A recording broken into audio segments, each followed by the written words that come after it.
I think you want parity in college football, but I think we all know that parity doesn't exist right now in college football. Um, ultimately, we're going to operate in the confines of what we're supposed to do, and whatever those limitations are, we're going to make sure we get to do the best that we can, and we're positioned really well to take care of our guys, and they're certainly benefiting off name, image, likeness in our program. When you look back at the Washington game last year, what are your main takeaways to kind of obviously get the result in your favor this season? Yeah, finish, right? I made some decisions in that game. Our players had some mistakes in that game. There's a lot of pieces, but ultimately you got to play every minute of the quarter, right, and finish all the way down the stretch. And we had moments we could have taken advantage of that we didn't, and I think that's going to be a little fuel for the fire. How much does it help having Bo come back? Obviously, Washington got Michael coming back, USC has Caleb coming back. How much does it help having Bo? A lot. A whole lot. What specifically does he bring to the table that maybe experience? I mean, guy had 44 touchdowns last year. He's a winner. He's he's hungry, but he's done it before at a high level. To piggyback off that, I mean, having him in practice, but just the quarterback play, I mean, from last year, but the guys coming back, the guys that are in the conference, when you have somebody like that, how much does it benefit your team? But I mean, do you even sit back and just kind of see the other quarterbacks and what they're doing and try to enjoy it? When you play them, you're not enjoying it as much, right? But I certainly appreciate the talent that exists in this conference right now and the talent that's around the teams we play. When he was so successful last season, where do you find areas for him to improve? What are the things that he needs to get better at? Because athletes are always striving for better. Yeah, again, I'm not going to give away the secrets of the trade. Like, Bo knows some things that he wants to get better at. He's already done a great job with the nutrition this offseason, and he's changed his bodies in some ways.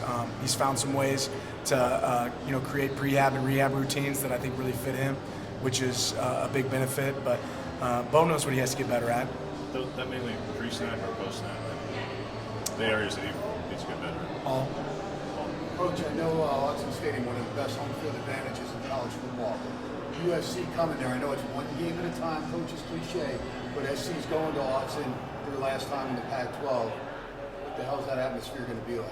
The great thing about Autzen is it's always a great atmosphere, so I promise our fans will be dialed up for that one. We got some work to do before we get there, but it'll be a great environment.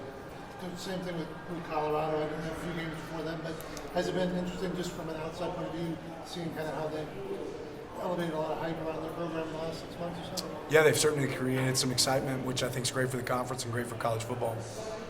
And Coach, to piggyback on the NIL, not that people weren't in favor of, but just the speed of how it got enacted. I mean, from a program standpoint, a conference standpoint, is it a little bit frustrating that there wasn't, I'm not saying babysitting, but more of guidelines, especially for programs and everybody, because you're just kind of getting thrown into it? Yeah, it's hard to go back and relive the past, right? We got to focus on what we control. Luckily, we're at a place that adapts, right, and is on the cutting edge, and that's something that Oregon's always done. So we were able to handle it really well. I think we handled it well comparative to everybody else in college football, and we'll continue to. Is Roderick Pleasant going to open at cornerback, or any talk with him on offense? Or? We'll see. You now officially have your first full signing class on campus. Just what are you most excited for in the class of 2023, including the incoming high schoolers and kids that you pulled from the program?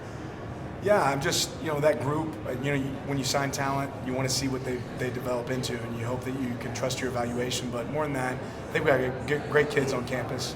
I got to go sit in a freshman class the other day, and I noticed all of them were sitting in the first two rows. I think they noticed I was in there. But it's a good group. We got a great group of young kids that are going to be a big part of what we do moving forward if they continue to work hard.